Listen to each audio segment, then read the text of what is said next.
Robot dog. Robot dog, okay. It's good. Extraordinary to think that this man not only had no formal training, but he created his robots entirely out of other people's rubbish, scrounged from the scrap heap.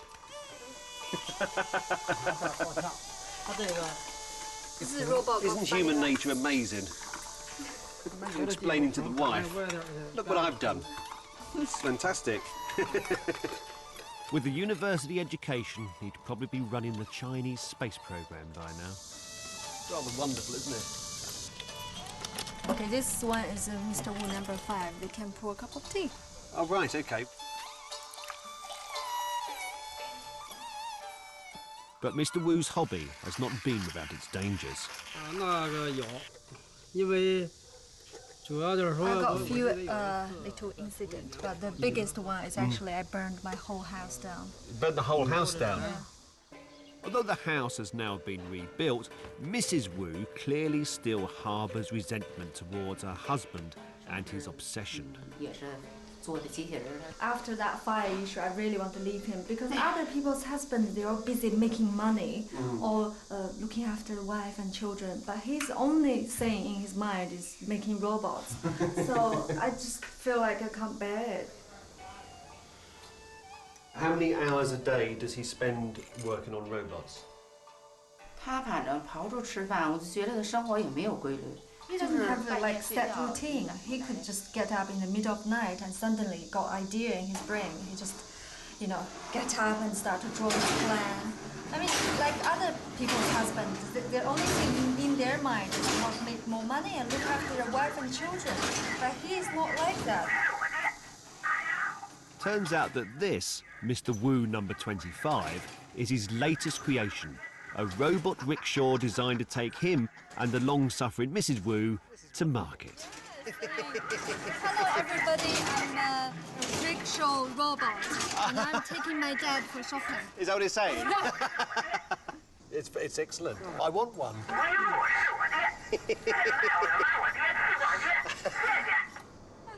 He may drive his wife mad, but I feel privileged to have met Mr. Wu. One of life's true eccentrics.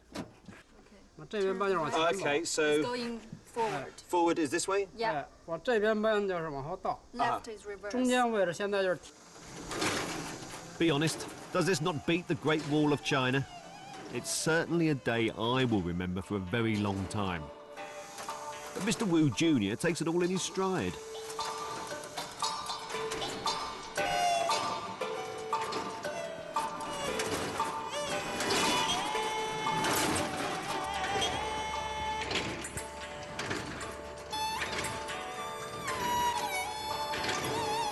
How'd you stop this thing? How does it stop? Help! I can't stop the robot rickshaw! Help!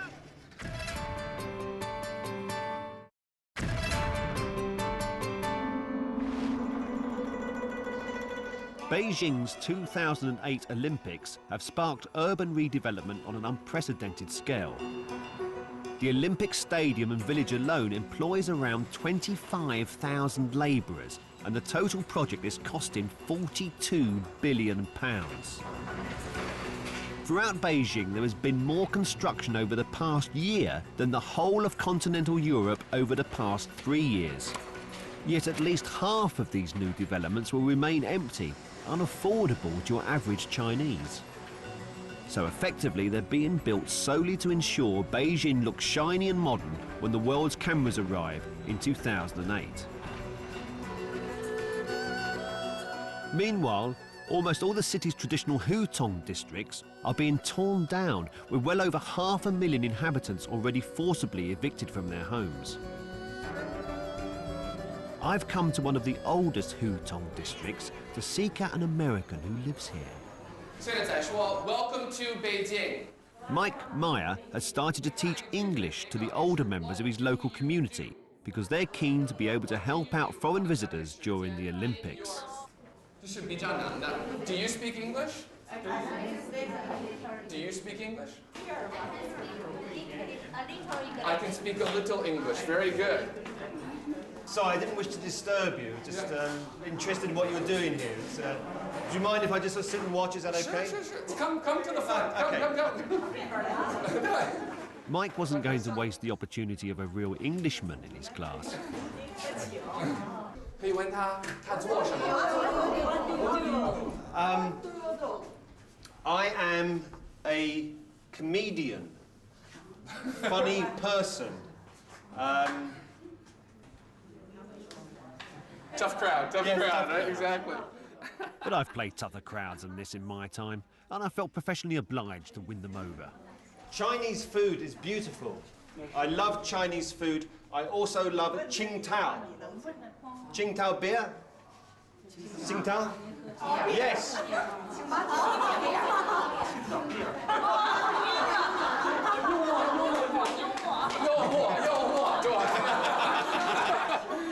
Now that I have them warmed up, the lesson can begin. Sorry, could you speak slowly?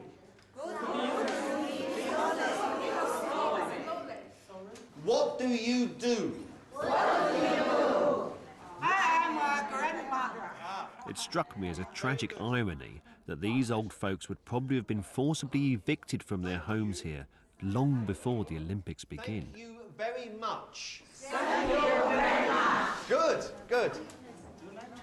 The value of this neighborhood isn't necessarily the buildings itself, but it's the intangible heritage, Right, the cultural yes, heritage, yes, and yes. again, the social network that still exists here. Hello. Will this be here in 2 years' time? That's the problem. Nobody knows. You know, in Beijing, when there's no civil planning bureau you can go to and ask, oh, when will my home be torn down? I mean, this whole city right now, one of the reasons for the destruction of this old heritage, it's not that they're afraid of losing face, it's that they can't imagine losing face before the world. Beijing, this is its coming out party to show the world. Yes. This is the capital of the world's next superpower. Yes. You know, this is not a communist state. This is not a weak nation that's been invaded by America and England and Japan and whatnot. And so this is all part and parcel of it. You know, let's not lose face before the world. It's surprising. There's very little crime in this neighborhood. They put up all the arrests for the week. They post it. You know, whose house got broken into, what was taken, name of the criminal, and whatnot. So it's, again, I like it because it's the complete opposite of this anonymous suburban life. You know, you.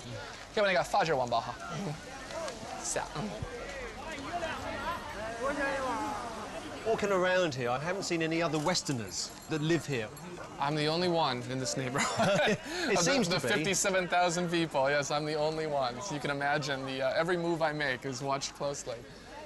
Is it really? If I get drunk one night, the next day it's, oh, you know, Little Plum Blossom was drunk. And over and Little over. Plum Blossom? Yeah, unfortunately my name is Little Plum Blossom in Chinese. It's actually Eastern Heroic Plum Blossom. Oh, right. There's a lot of good things to say about living in a traditional neighborhood like this, but we also have to be honest. A lot of these houses are dilapidated. They're awfully cold in the wintertime. And then there's this little issue that when you have to go to the loo, this is where you go. Okay. Please. Take my word for it, the stench is overpowering. So excuse me while I talk and hold my breath at the same time. You may not want to look too closely in here. It's not heated. It's not air conditioned, and often the light's not very good either. And there's a guy just in there, so I think we should come out, actually.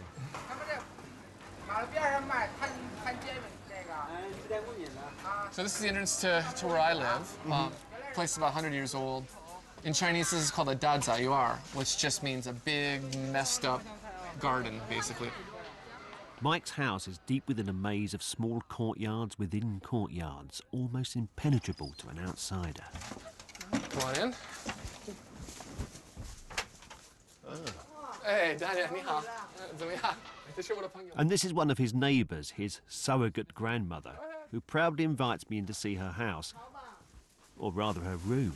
Is it good, she said? Yes, it's good.